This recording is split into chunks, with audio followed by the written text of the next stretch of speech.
నమస్తే, నేను మీ Ashok Kumar. Welcome to our channel. భారతదేశం పైన ఎందుకు అమెరికా పగబట్టింది? అసలు అమెరికా పగబట్టింది దానికంటే ట్రంప్ పగబట్టేశాడని చెప్పవచ్చు ఖచ్చితంగా. ఎందుకు అసలు ఆ ట్రంప్కి భారతదేశం పైన ఎంత ద్వేషం ఎందుకు పెంచుకున్నాడు?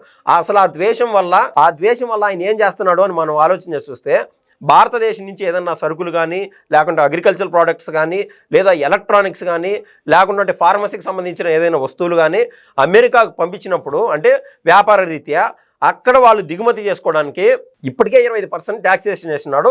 ఇంకా రానున్న 20 రోజుల్లో ఆ 25% కాస్త 50%కి పెంచుతాడంట. తద్వారా ఏమవుతుంది? మనము అమెరికాకు ఏ వస్తువులు అమ్మలేము. ఎందుకు? ట్యాక్సేషన్ ఎక్కువైనప్పుడు కాస్ట్ ఆఫ్ ప్రొడక్షన్ అనేది పెరిగిపోతుంది. ఎక్కువ డబ్బులు పెట్టి తయారు చేయగలిగేది అంటూ ఉండదు ఇక్కడ భారతదేశంలో. కాబట్టి దాన్ని పూర్తిగా భారతదేశం మైండ్ నుంచి తీసేస్తారు. కాబట్టి వ్యాపార రీత్యా పూర్తిగా అమెరికాతో సంబంధాలు కట్ అయిపోయే ఛాన్సు స్పష్టంగా కనిపిస్తున్నాయి. ఈ క్రమంలో భారతదేశానికి కూడా ఇబ్బందే. కానీ అమెరికాకు ఎందుకు ఇబ్బంది జరగదు? ఆల్రెడీ ప్రతి దేశాంతో కొరివితో తలగొక్కునంత పని చేసింది. ఆల్రెడీ చైనా పైన 51% taxation వేసినది.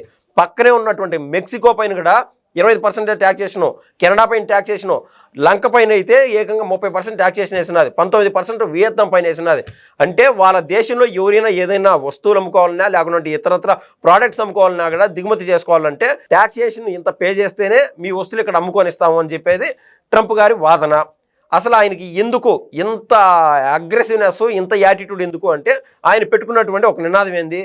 Make America great again అంట. ఈ క్రమంలో తెలియకుండా మనం లాస్ట్ ఒక నెల 2 నెలల నుంచి బాగా పరిశీలించి చూస్తే ఆ ఎకానమీ, అమెరికా యొక్క డాలర్ విలువ పడిపోతుంది.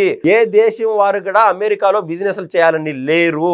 ఈ క్రమంలో అక్కడ పనిచేసేటువంటి ఇండస్ట్రీస్కి సంబంధించి ఫార్మసీ వాళ్ళు ఏదైనా సరే ఒక మందు బిళ్ళ కొనాలన్నా కూడా వాళ్ళ వస్తువులు వాళ్ళే తయారు చేసుకొని అది కాస్ట్ ఆఫ్ ప్రొడక్షన్ అక్కడ కూడా పెరిగిపోతుంది. ప్రతి ఒక్క నిత్యావసర సరుకుల పైన రేట్లు పెరిగిపోతున్నాయి. వాళ్ళకి తయారు చేసేదానికి వాళ్ళ దగ్గర ఆడ వెసులుబాటు లేదు. పక్కనే ఉన్నటువంటి Cuba, sugar bowl of world అంటారు, అక్కడి నుంచి షుగర్ అనేది తక్కువ రేటుకు తీసుకోవచ్చు. దానిపైన ట్యాక్సేషన్ వేసినప్పుడు క్యూబా పైన కూడా షుగర్ దిగుమతి చేసుకోవడానికి వీళ్ళు ఎందుకు అమ్ముతారు? నువ్వు కాకుండా వేరే దేశానికి అమ్ముతామని చెప్తారు. కాబట్టి అమెరికాలో ఇప్పుడు బిజినెస్ అనేది దివాలా తీసినట్టుగా మనకు అర్థమవుతుంది.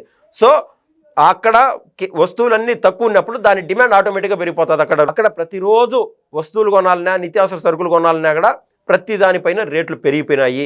ఈ క్రమంలో ట్రంప్ గమనించాల్సింది ఏంటంటే, దివాలా తీస్తాంది అమెరికా. ఆయనకి ఇంకా టర్మ్ దాదాపు 2.5 సంవత్సరం 3 ఏళ్ళకు మించి లేదు, లాస్ట్ అంతే. ఎందుకంటే వాళ్ళకు ఒక లాజిక్ ఉంది, 2 సార్లు ప్రెసిడెంట్గా చేయొచ్చు, అంతకు మించి ప్రెసిడెంట్గా చేయలేరు.